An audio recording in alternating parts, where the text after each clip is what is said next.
سے پہلے زیر ہے، اس کو بھی 1 2 الف کے برابر کھینچیں گے، اور یا کے اوپر مد بھی ہے، ٹھیک ہے۔ تو قلقلہ لیٹرز میں سے ہے۔ قلقلہ لیٹرز کتنے ہوتے ہیں؟ 5 ہوتے ہیں نا، قوف، تو، با، جیم، دال۔ اسے یاد کر لیں، جب بھی قلقلہ لیٹرز میں سے کوئی بھی لیٹر کے اوپر ساکین ہو رہا ہو، وہ لیٹر سکون کی حالت میں ہو، تو اس کو ہم ہلاتے ہیں۔ اطعمہم، ات ہل رہا ہے، تو کی آواز پہ قلقلہ کر رہے ہیں، ٹھیک ہے۔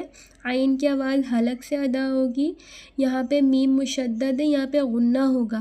اطعمہم من جوع، یہاں پہ ہم نے من نہیں پڑھا، یہاں پہ ہم نے من کو کلیئر پروناؤنس نہیں کیا، یہاں پہ ہم اخفا کریں گے، نون کو ہم چھپائیں گے ناک میں۔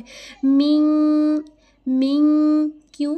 کیونکہ نون کے بعد جو لیٹر آ رہا ہے وہ جیم ہے، جو کہ اخفا لیٹرز میں سے ہے، ٹھیک ہے۔ اظہار والے 6 الگ لیٹرز ہوتے ہیں، اس لیے یہاں پر من کو ہم نے چھپایا، من پہ ہم نے اخفا کیا، ٹھیک ہے۔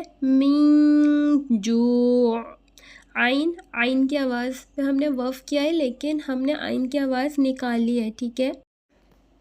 وَآمَنَهُم مِّن خَوْفٍ، یہاں پہ دیکھیں حمزہ کے اوپر کھڑا حرکت ہے، کھڑی زبر ہے، اسے بھی 1 2 الف کے برابر کھینچیں گے۔ من پہ یہاں پہ ہم نے غنہ کیا کیونکہ میم مشدد ہے، اور یہاں پہ ہم نے من میں اخفا نہیں کیا، کیونکہ یہاں پر جو لیٹر ہے وہ اظہار والے لیٹرز میں سے خو ہے۔